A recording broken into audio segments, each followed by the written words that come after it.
effectivement mais dama ne ñun loolu la ñu war a def concernant parce que xaalis fu mu génn coow am.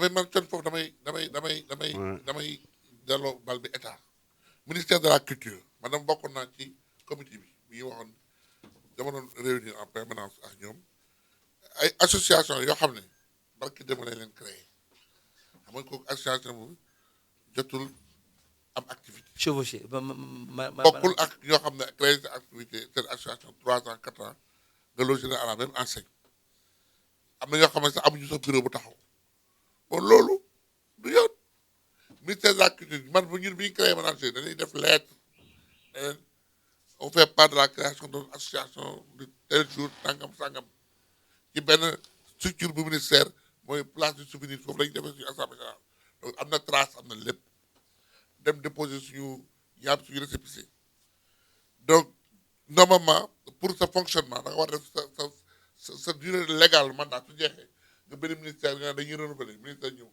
man bépp activité bu may def j'invite le directeur des arts mu ñëw suñuy def formation et tout donc association soo créé donc créé rek pour dóor da nga koy créé pour fonctionner ñun on a créé notre association pour mettre en valeur le travail du manager xam nga kenn mësu ko fonk yoo xam nga li ma lay wax fii su daan am contrat dem kaw ba su place xase manager bi lañu njëkk wax ni toogal jàpp ci lii mu toog suñu demaatee ñu ne feccekat bi toogal wala awkat bi toogal donc manager kenn mësu ko fonk mais ñun dañu ñëw pour dindi loolu pour ñu dindi loolu du bëgguñu ay manager yoo xam ne dama nga facture na sama facture courant wala kaay gu ngëm manager yoo xam ne dañ ko formé parce que nit ki soo amee xam-xam da ngay gëm sa bopp. C'est important. moo tax aujourd'hui on insiste sur la formation des managers. Ça, c'est important. Et puis il y a aussi le problème du statut des artistes fa la bëggoon ñëw xam nga problème yi yëpp coon dafa baax si réew dina indi dina sulli ay mbóot pour état bi jël ay mesures ñu régler ko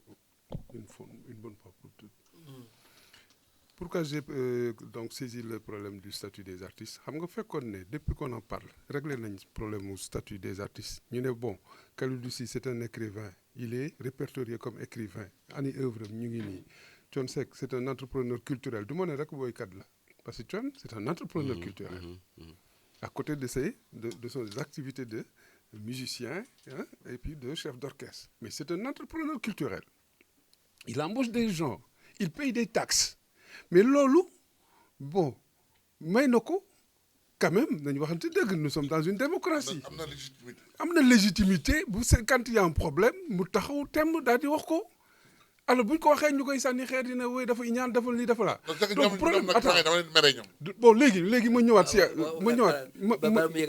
ma ñëwaat si affaire xam nga parce que dafa am benn donc projet bu taxawoon depuis temps Ablaye Wade la ñu ne dañuy rénover parce que c'était vraiment un président très culturel je ne dis pas que Macky Sall n'est pas culturel hein, mais Ablaye Wade il était très culturel. Macky a donné beaucoup d'argent aussi hein. Mais il a donné beaucoup d'argent. Il est intelligent, il coupe la part en deux quoi. Parce que. Ablaye est un visionnaire. C'était un visionnaire. Macky Sall dafa pratique. Voilà.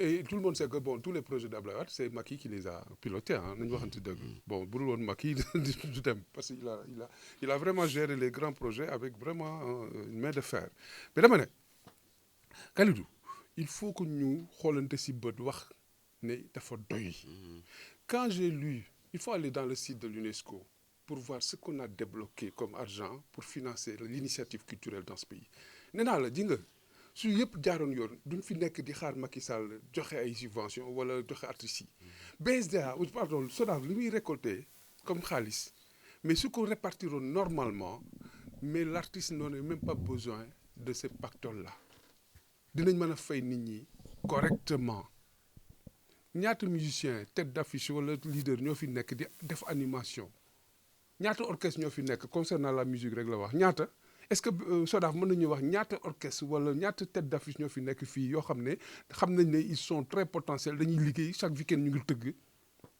ñaata compagnie de théâtre ñoo fi nekk ñaata compagnie de danseurs ñoo fi nekk ñaata compagnie et cetera ñaata plasticien ñaata mais loolu c'est un travail de fourmi boo xam ne waroon nañu ko def depuis très longtemps depuis 2013 la waroon def mais la SODAV. Non. Mais si. C'est l'État du Sénégal. Non, l'État, non. Attends, Non, je suis pas d'accord. Non, laisse-moi terminer. Xam lu tax ma ne la SODAV moo ko doon def parce que il faut mu am benn base de données quand même pour xam les ayants les droit ayants droit. même bu fekkee ne état bi moo ko war a def même en tant que structure légale agréée par le gouvernement war na def ce travail moom laa doon wax sànq war nañ sax envoyer des enquêteurs dans chaque région ñu ne bon bëgg nañ xam ñaata acteurs culturels ñoo fi nekk parce que ils ont les moyens la preuve ils ont pris xaw ma ñaata 80 xaw ma 70% du budget pour ne moom mooy fonctionnement par nañ ko dugal war nañoo am tuuti benn budget bu ñu mën a envoyer recruter comme on parle de l'employabilité des jeunes ñu envoyer leen dans les régions ñu def enquête yooyu. je veux abonder dans le même sens que vous parce que xam nga une organisation c'est un système. Les gens peuvent peut-être mettre à la tête de ce système-là des hommes qui innovent, qui comprennent que lii kat seen liggéey mooy essayer mettre tout en œuvre ba nga xam ne lépp day leer. Cette transparence elle est obligatoire. Je dis bien que recensement wu acteurs culturels yi dafa war a am dafa war a ne ñëpp xam man de xam naa bokkuma fenn personnellement. Je ne sais pas nag si li ma bind mën na tax ñu considérer ma comme un écrivain ou pas mais je sais que non c'est Kalidou de toute façon c'est-à-dire qu'aujourd'hui moi je ne suis pas membre de la SODAV mais personne ne peut nier mon existence am na bokkuñu SODAV mais liggéey boobu c'est le travail de l'État la politique culturelle c'est le travail de l'État état bi moo war a wax aujourd'hui tey nit ñi dafa war a am un agenda culturel kuy dugg ci dëkk bi moo xam ne lii ak lii ñooy événement yi mu am benn annuaire des métiers de la culture su bëggee xam kan mooy toppatoo techniciens yi nga ne waaw y a une association des techniciens nangam sax nga contact loolu liggéey état bi du liggéey SODAV man bokkuma SODAV bugguma faa bokk. Moustapha faalewu ma en France il y a 22 sociétés de perception de répartition des droits. Sénégal lañu nekk na non déglu ma wax la rek ñun on suivi la législation française lépp lu ñuy def fii en termes de législation wala en termes de politique sectorielle. c'est made in France. Voilà made in France la ñuy jël xaw ko daal di jubbanti ko même les lois qu'on a mis en place c'est des lois. made in France collées. On s'inspire. xamul non on s'inspire pas on copie. made in France on copie made in France. mais dama la ne. c'est sûr. fi mu toll nii yow yaa ngi ne manager nga mais. non néew ma manager la. waaw manager nga. Voilà. yaa ngi wax manager nga mais tu es un acteur culturel au potentiel au même titre que l'acteur ou bien l'artiste parce que yow yaay jóg di rey sa bopp di dem uti ay contrat di lijjanti artiste bi ndax mu ngi ci condition yu normal pour liggéey yaay uti salle de spectacle wala yaay uti boobu fekkee dañu war a répéter préparer seen spectacle yaa koy dox. di xool ndax contrat bi amul erreur. voilà di xool ndax contrat bi amul erreur yaay jëli conseil juridique bu amee problème bu fekkee ne yaa un contrat mais yow tu es dans la sauce là. non déglu Je rek. suis pas intéressé par les émoluments de la SODAV. Si tu es intéressé parce que tu es un acteur.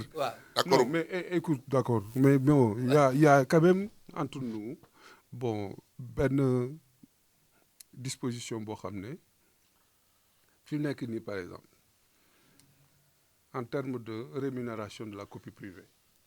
Mais là, je vois la place du manager dans l'affaire. Par exemple. La répartition équitable dont on parlait li tax Jacques Lang wax ne dañu war a créer benn genre de disposition à côté des droits d'auteur tuddee ko la rémunération équitable xam nga lu tax parce que par exemple coon mën nga bind benn texte quoi xam nga yaa ko fent mais ni nga ko bëggee ñu woyee ko peut-être mënuloo ko woyee noonu nga gis Déthié wala Tafa mën ko woy ni nga ko sentiree mu woy ko mais kooku créé ko xam nga lu la mais bés bu morceau boobu génnee du toj mais xam nga droit d'auteur yaa ko moom parce que yaa créé woy bi mais léegi kii def interprétation bi bés woy boobu am succès moom loolu la ñuy wax. les ayants droit. waaw non pas ayants droit.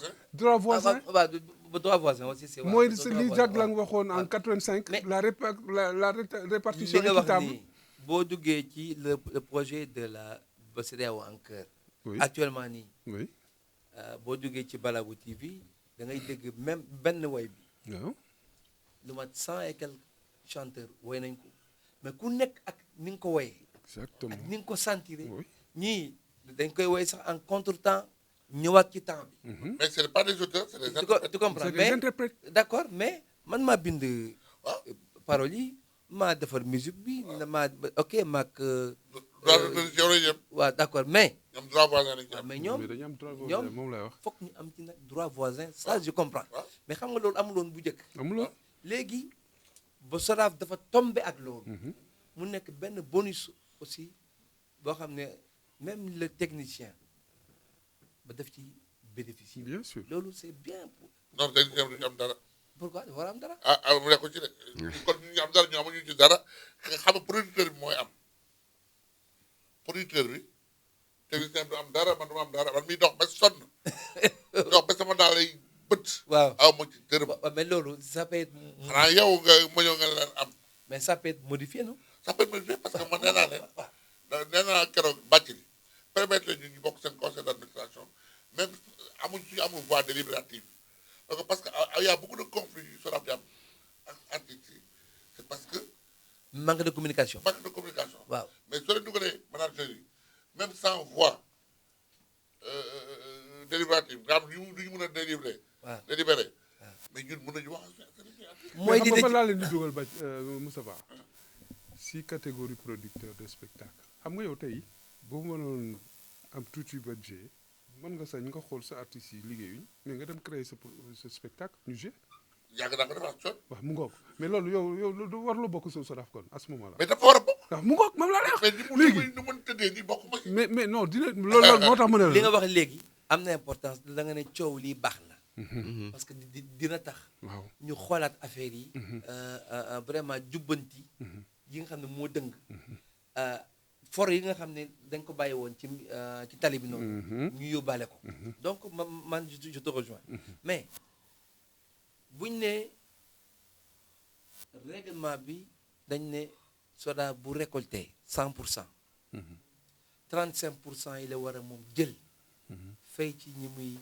loolu la loi bi wax ñi muy liggéeyloo. waaw ak seeni charge le reste mu war ko jox les artistes. man waxuma ko. artistes yi fi ñëw ñoo ne SODAV dafa def le contraire. waaw ba ministre bi dem ne leen li ngeen def nii. première sortie ministre bi maa ngi c'est pas normal. c'est pas ça votre ne rôle rentre pas dans la lignée du règlement. c'est pas votre rôle. nangam nangam nangam nangam nangam. mais waaw xam léegi nga man j'aurais bien encore si man je réactualise les propos du ministre. ci benn waxtaan nii. mais oui ma faute amul. non amul faute ji nga Papa Thione xaaral ma wax la benn affaire xam nga say wi li tax mais sax attention xoolal tant que émission baa ngi dem. noonu laa koy waxee man. one by one. d'accord xam nga man sama proximité ak yow waaw. daf may yàqal parfois dañ may wax kii soo la ko dénkee lii waa Faramareen comme li ngeen appartement ñëpp sa voile seen famille donc les gens me voient comme quelqu'un ku bokk d'appartenance quoi programme coon ça c'est yëpp Faramareen quoi. yaa ma ni saa yu coon dafa benn affaire yi mais yow sa waa ji dafa dina ji dafa dina man maa ci gën a sonn waaw mais ji nga damay ñëw tontu foofu quoi si affaire wu donc budget wu SODAV bi c'est scandaleux quoi c'est scandaleux franchement xam nga man loolu moo tax ma ne sama gars yi duñ nangu mukk commission permanente bi taxaw mais pourquoi. parce que bu commission bi taxawoon xam nga légèreté boobu du mën a nekk parce que loi bi dafa ne yow 65% yi jox ko ak seen borom yow jëlal 35% wax dëgg yàlla ba milliard boo si génnee 35% ñaata la. 350. ça te fait 350 millions 350 waaw. nga foog ne SODAV 350 millions ah waru ko doy pour mu de nekk budget de fonctionnement wala boog dafa am ay mbir yu doy waar foofu. bon donc xam donc c'est que yéen ñi seetaan ku gis nen da nga ne nene ngi nii bu fekkee ne règlement bi lii la wax man bindu ma règlement bi yow bindoo ko dee ci bindoo ko. dañ ñëw fekk ko foofu et je pense que ne ça a été validé bien sûr au plus haut sommet de l'État je pense que. c'est une loi. waaw léegi puisque nekk ba c'est une loi. waaw yow nga war a jox artistes yi 65%. yow nga fonctionner ak 35%. yow tu fais le contraire mais kenn du ko wax ah. xam nga sànq maa ngi lay wax ne la gis nga réew mi. waaye. on a un grand problème parce que on a l'impression que dañu dëddaleeg dëgg du moins dañu dëddaleeg dëgg parce que boo nekkee ci dëgg wax na la ko sax na dëgg boo ci nekkee da nga ci wéet. da ngay wéet. waaw boo principe la nag da nga am loo xam ne boo ko gëmee di ko def ko rek man j'étais à la douane j'ai écrit sur la douane. j'ai écrit sur la douane neexul samay autorité neexul leen mais j'ai dit que écoutez bon pour man je me dis que c'est un devoir de le faire et je le fais. sans chercher de midi à 14 heures. sénégalais c'est ah ça. parce que du ma yàqal kenn parce que c'est pas sama objectif du loolu je vise pas une personne ah parce que y a des systèmes yoo xam ne nag bu ñu nekkee Sénégalais réew mi yëpp ñu ñëpp ñu bokk ko yaakaar naa ne am na foo xam ne bu ñu fa gisee loo xam ne demeewul noonu on a le devoir waxtuma le droit dem mais le devoir ah Mais- je parle pas de dénoncer mais au moins de le dire. merci beaucoup merci beaucoup Déthié sax dama leen yéen dama leen mere. sa micro dama leen sax dama leen mere. pourquoi parce que yéen da ngeen a liggéey ci musique am loo leen tekki au Sénégal problème day am kenn du leen dégg gis nga kam bi mu wax man maa ngi bokk ci coalition des acteurs de la musique bii mu amee problème mu seconde vague bi ñuy menacé ñu dañ doon foog ñu reprendre liggéey bi ñu wootoon fii bi créé benn kuréel boo xam ne ñu ne il faut ñu waxtaan ak autorités yi bi ñuy njëkkee rencontre rencontré le ministre de la culture ministre de la santé ak ministre de l'intérieur ci la xaw a assouplir ci la ne mën ngeen reprendre c'est ce qu'ils font c'est ce qui évolue dans des endroits qui accueillent moins de 500 personnes xam nga déjà loolu amoon na fi waaw mais dama ne tey problème du am ñun on s'est autosaisi ci la ñuy dund mais dégguma ci Thione Seck dégguma ci Omar Pène dégguma ci Ismaël dégguma ci alors que yéen bépp xeex boo leen dugg rek day fay les autres l'état le sommet de l'état dina ne ah dinañ ko yëg waaw. xam nga donc ñun on a travaillé pendant 7 mois Youssou Ndour mu mujjee ñëw comprendre ay am nañu ko gis comme récupération am na ñun man na gis ma ko comme récupération je dis que waxul ci football dafa wax ci lu ma xam ñu nag wékkuñu ko mais dama ne où sont les autres parce que ñun lu ñuy xeex noonu du pour ñun du pour l'intérêt général pour que parce que ñun musique ci la ñuy dundee aujourd'hui nos enfants ne vont plus à l'école on est plus crédible on s'est dit que gis nga 2 milliards 500 yi dañ ne balaa ñu koy xëy ñu ne ñun bëgguñu ko là je suis pas d'accord avec vous yéen bëgg leen ko mais am na ñu ko bëgg bu fekkee ne yéen soxlawu leen acca yéen kay ne biñ leen officiellement ngeen ne ñun liñ ci war a am yëpp ak artistes yi nekk suñu ginnaaw yëpp ok kon xam nga lan moo indi loolu non mais ñun kaasuñu woon pour xaalis dañ doon kaas pour reprendre suñu liggéey ma ne xam naa ne ñun yelwaanuñu mais yelwaanu leen kaasu leen pour xaalis ça je le connais mais dama ne waaw le protecteur des arts et des lettres et des artistes qui est le président de la République bu jëlee initiative xam ne les artistes sont fatigués mu débloqué waat 2 milliards 500 millions may ko artistes yi. ci dëgg ci dégg nga xam non ne si gën a seetlu xam nga lan lay indi ku nekk 50 000 ngay am d'accord moo tax ma ne la revenons ci sama li ma wax sànq nous ne sommes pas 11 000 artistes. donc yuy tourné bu fekkee ne bi xaalis bi génnegul 6 000 la ñu déclaré woon wala 7 000 wala 5 000 loolu Pape Cheikh moo ko wax fii bi xaalis bi génne ñu déclaré 11 000 y a quelque chose qui cloche xëy na diggante 7 ak 11 y a une grande différence xëy na bu ñu génnee intrus yi nga xam ne ñoo nekk ci biir monde artistique kenn dootul am 50 000 francs c'est vrai ou man de sama baat ci kaw bi ma joxe xaalis ménager yi ok li ci war a muy ok 18 millions bi ma ko jëlee dama dem jël benn bërëb chez Jules Gueye nekk fi toute la journée woo ménager yëpp ñëw nga indi sa carte d'identité ñu fay la sa xaalis ku nekk ci région yi te nga bokk ci liste bi waaw man la dama la koy wari day am ay traces loolu yëpp ma boole ko yóbbu ko merci beaucoup parce que Pape Cheikh on nous a félicité voilà ci loolu Pape Cheikh dafa toog fii ne xaalis bi njëkk a génn gars yi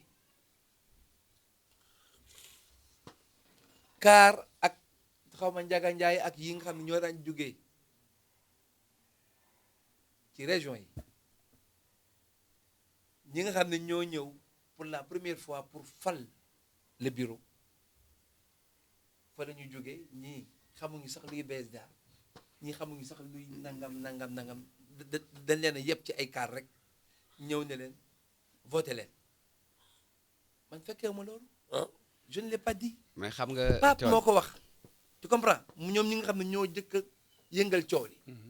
ce même Pape moo ne bi ñu démarré bi xaalis bi génnagul 5000 la ñuy déclaré woon wala 6000 bi xaalis bi génne ñu ne 11000 man yooyu yëpp fii laa ko yëgee. waaw donc man j'ai rien déclaré man je ne fais que relater les dires yi nga xam ne samay naataango ñu ngi koy wax alors su ma defee loolu ñu ne Thione Seck dafa contre tu comprends da wax naa ne fii ba émission bi jeex noonu laa koy jàppe benn par benn parce que boo gisee yu bari man du ma wax man dama weex donc dama weex donc et puis su ma diggante ak Youssou Ndour dafa sensible ça date de Mathusalem tu comprends am na benn moment ñu ne ma Youssou Ndour may na artistes yi temps ma ne 75 millions. su fekkee ne defu ko sans calcul daf ko def te yàlla tax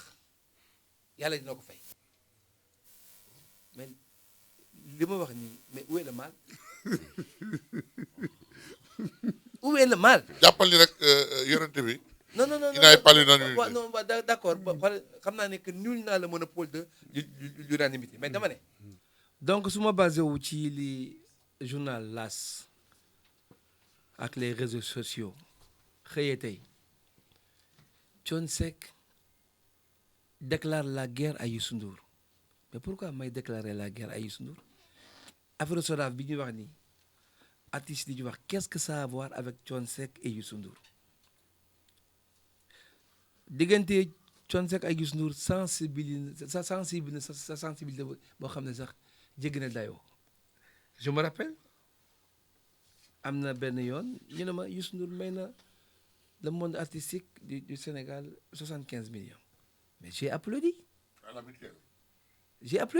mais j'ai dit bu fekkee ne daf ko maye sans calcul yàlla dina ko fay mais où est le mal ci wax bu ndaw boobu ma xëy ñu activer seeni réseau voilà Thione Seck dafa soxor dafa ñaan dafa soxore Youssou Ndour ta indi fi coow loo xam ne man sax daal man je ne comprends pas léegi xam nga ñun ñëpp xam nañ ne diggante Thione Seck Youssou Ndour les journaux en font et en feront toujours des scoops et des fonds de commerce bon je crois que man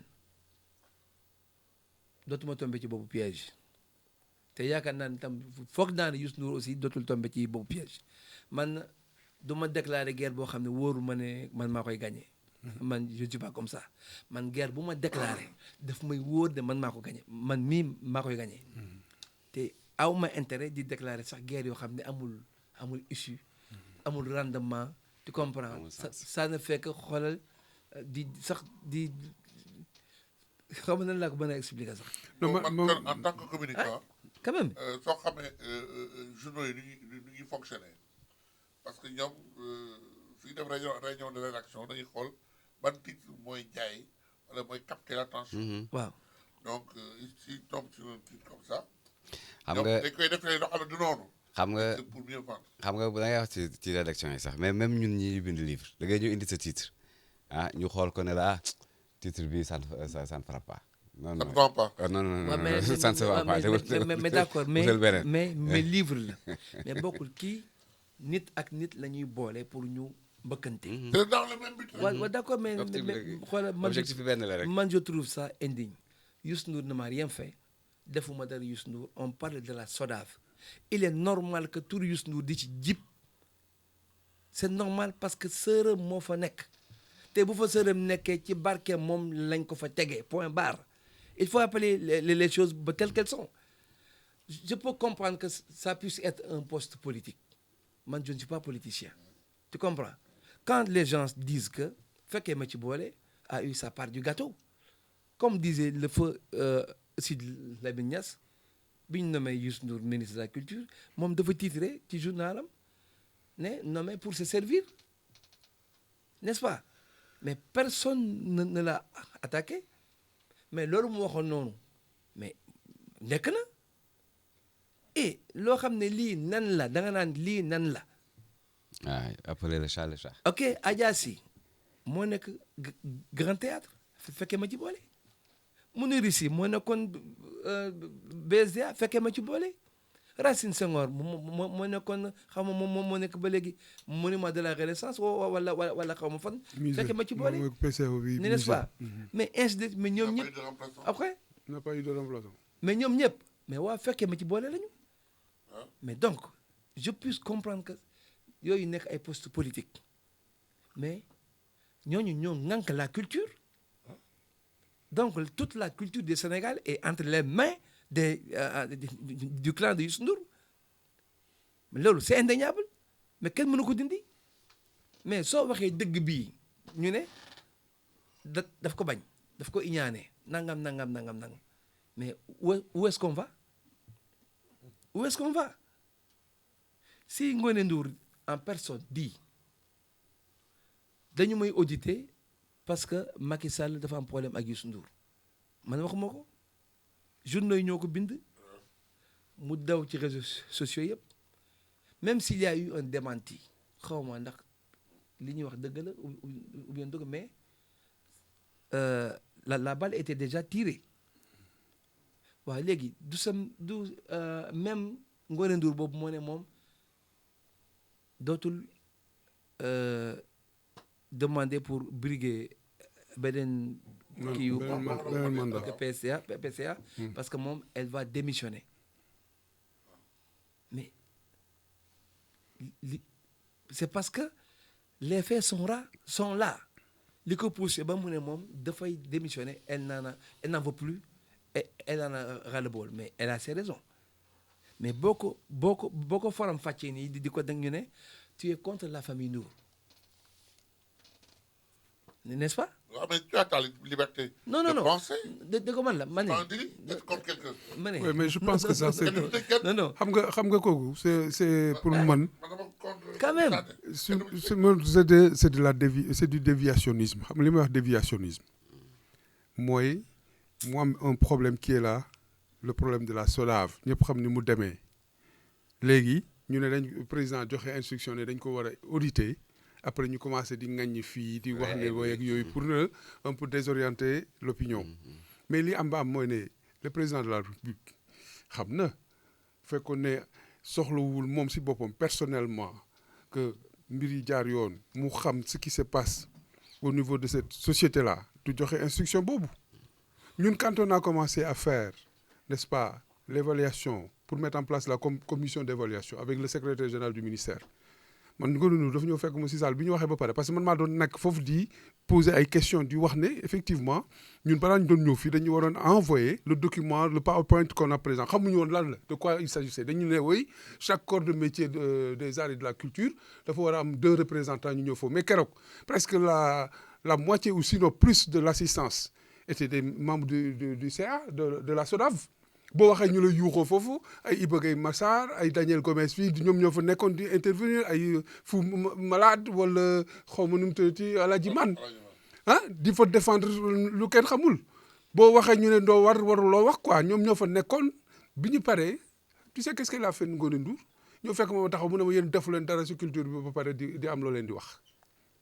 Ça veut dire que donc comme li tubaab di wax qui se sent morveux se mouche ñoom am na lu ñu quelque part où cette histoire d'audit bu mu leen di déranger quoi parce que man comme ni nga ko waxee sànq yow bu fekkee ne en âme et bonne conscience ne yow xam nga ne tu as bien tenu la gestion de cette entité là am loo rien à te reprocher mais bu ñu nee audit nga ne leen gaaw leen ñëw yaa koy gën a yàkkamti. mais man xam nga la politique ou diversion. oui dafa am ci lu ne. oui sax ci management la bokk. oui dañ lay sànni feneen pour te faire oublier les vrais problèmes. Oui. Et ça regagne un peu ce que j'ai dit dans le livre là àdduna c'est-à-dire aujourd'hui nit ñi bëgguñu kenn ku leen indexé personne ne le veut même bu fekkee ne nekkuloo ci dëgg sax. Chez nous les communicants ça s'appelle un transfert d'attention. man dama bëgg poser benn question loi bi nga xam ne moo régir le règlement de la SODAV. Est-ce que les membres du conseil d'administration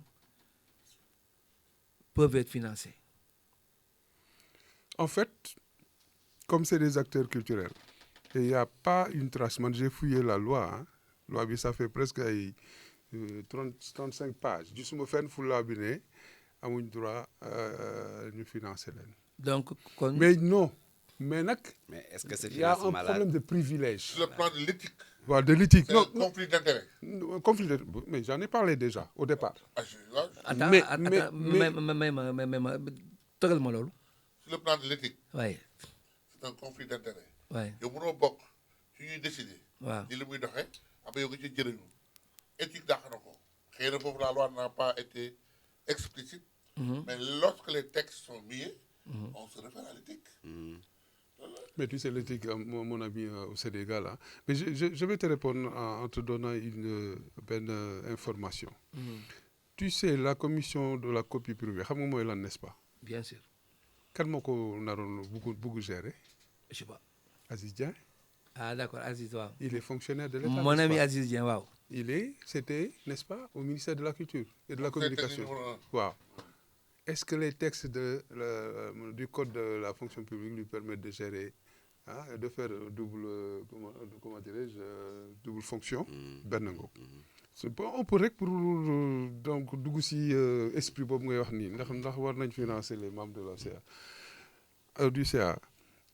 Ensuite, la commission de la répartition équitable kan moo ko doon gérer? je ne sais pas Ablaye Koundoul ah Koundoul benn nekkoon directeur des arts. mon ami Koundoul waaw qu'on a parachuté maintenant xaw ma fële. à Sorano. PCA à Sorano. à Sorano Donc, DG. c'est le DG wala c'est le PCA? DG. non actuel DG. PCA Oui, DG. ah DG d'accord waaw bon. pour te dire que donc. à chaque fois ma que- foog ne que kii nekkoon Pays. non papa bi L'écrivain Pays moo fa nekkoon pendant 20 ans PCA. waaw dañ fi jógee. Alioune Badara Alain Bey Badara Bey. waaw mais ba Keesi Bousso kon moom léegi lu mu nekk Kaysi foofu Biso moo nekk foofu ah. mooy PCA Sorano Koundoul mooy DG. waaw léegi man xam nga sam problème mooy lan. Ouais. parce que dañ koy wax di ko waxaat mais nit ñi duñu déglu.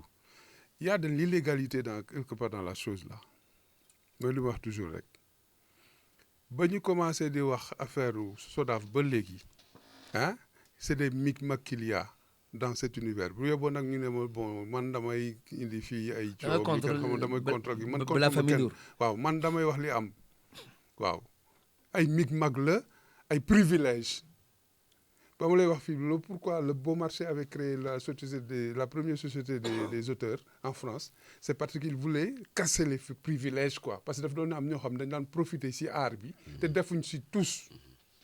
mais waaw xam nga man boo gisee ma posé question bi Pape dafa indi keroog benn document boo xam ne sax maa ngi ko gardé ñoom ñoo def seen rapport waa SODAV ne financé nañu diw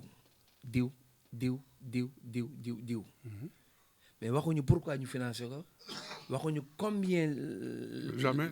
lañ ko financé Oui. ba pare bon maanaam daal affaire bi dafa mel ni c'est nous dans nous léegi loolu man su ma bokk ci ñi nga ne ñi ne c'est pas normal ba léegi je suis contre la famille Ndour ok beneen bi may ba tëjee je relance encore un appel devant vous et solennellement ce que je n'ai jamais dit à mon petit frère Youssou Ndour maa ngi lay ñaan bul tomber ci piège bi nga xam ne moom la journaux yi xëyee ak réseaux sociaux yi je pense que entre yow ak man ku nekk ci yow ci ñun ñaar war nga comprendre ne que il est anormal que ñuy enrichir ay journaux yoo xam ne dañ koy wékk ci suñu dos je ne suis pas contre toi je ne suis pas contre ta sœur awma benn arrière-pensée ci ne muy yow ni man bon je pense que daal war nañoo comprendre ba léegi xam nañ ne que beneen boor la ñu war a nekk yaa ngi sa liggéey maa ngi sama liggéey parce que ça ne sert à rien je ne suis pas contre la famille Ndour je ne serai jamais contre la famille Ndour mais li nga xam ne moom laa bokk sama xaalis man comme xaalisu artistes yi ñëpp ñu koy fayoo ko fii ci SODAV su ma amee sama grain de sel dama koy tëmbal ba mu saf sap mais attaqué wu ma la wutuma histoire wutuma xuloo taluma ko taloo ko donc devant vous et devant les abonnés de Balago TV je pense que j'ai été très clair journaux yi ñoo xëy ne Thione Seck déclare la guerre man déclaré wu ma la guerre man tal naa leneen lu dul maa ngi déclaré guerre donc lii c'est important pour man ma wax ko ba ñëpp dégg ko ensuite sama rak Aby Ndour kooku wéeruwaay la ba cëslaay la entre li nga xam ne moo débloqué tout ce qui s'est passé entre Youssou Ndour et moi Aby Ndour def ma bëgg te bëgg bi muy wootee ci sama diggante moom dëgg wér pen la moo tax ma fental ko way beneen bi mooy comme artistes yi nga xam ne ku ci nekk am nga droit ñëw fii toog je relance aussi un deuxième appel à ma sœur Ngoné Ndour na ñëw toog na ànd ak ku ko neex bu ko neexee sax mu ñëw 15 membres SODAV dañu am droit réplique parce que bu kii waxee ma déglu ko te dégluwuma beneen boor bi ba dañu may ŋàññi donc maa ngi koy woo moom itam su paree ñëw non na ñëw ñu bokk toog waxtaan mu expliquer moom itam clairement comme nii rek nan la gisee wax ma laaj ko ci question ba gestion bi li gars yi di wax moom lan la ci xam est-ce que dëgg la wala du dëgg c'est tout donc bu fekkee ne amuñu dara lu ñuy yokk. ma dama doon yokk rek pour wax par rapport ak say bi ne ñun ŋàññuñu kenn xasuñu kenn xulowuñu kenn xeexuñu kenn ñun lu ñu ñor mooy artistes yi yokk ba yëkku art ak culture bi yokk ba yëkku parce que loolu lañu fi am pour le moment mooy suñu premier produit exportable tey jii bu Thione demee Australie di fa jouer Sénégal lay jaay jouer lu fa pour moom rek bu Youssou Ndour demee Japon di fa jouer Sénégal lay jaay yaa ngi dégg donc loolu lañu war a jàppee art bi jàppalante nekk benn famille nekk benn say liggéey defaraat culture bi ba nga xam ne ku ñu gis naw ñu taw Senghor ballet national da daan tourner pendant 2 ans du ñëw Sénégal fu mu dem toj ko. maa la wax loolu. yaa ngi dégg. maa la wax loolu tey jii boo demee Sorano da ngay boo leen waxee ñu ne loolu de fàtte nañ ko mosul am est-ce que man de masuma bi ma fi ñëwee ba léegi masuma dem tourner pourquoi parce que ni ñuy gérer foofu la te ballet national ak l'ensemble lyrique traditionnel ak la troupe dramatique Sira Badral lañ koy waxati xaw ma ñooñu mais c'était les premières institutions en Afrique yoo xam ne ñoo gënoon a fës foo dem si ambassadeur du Sénégal donc moo tax ma ne daal coow li nañ ko bàyyi ji nga affaire SODAV bii ñun lu tuuti la si ñun li ñu intéressé mooy tey jii Kalidou mën a jaay ay 1 million d'exemplaires à travers le monde parce que li muy bind am na njëriñ pour ku nekk Thione Seck def liggéey bu rëy bi muy def Thione Agogo bii wër àddina loolu du njëriñam moom rek mais njëriñu Sénégal la parce que plus-value bi muy indi ñëpp si jëriñoo xam lu la loolu nag la ñu bëgg wax askan wi ñu xam ko ne ñun ñëpp lañ fi nekkaluñ fi kenn amuñ parti pris. merci beaucoup. jërëjëf bon Tafa man le dernier mot parce que waaw. affaire baa ngi jeex émission baa ngi jeex. man li may lancé déjà je salue la naissance de Balago TV qui est venu avec certaines particularités je dis c'est bien mais aujourd'hui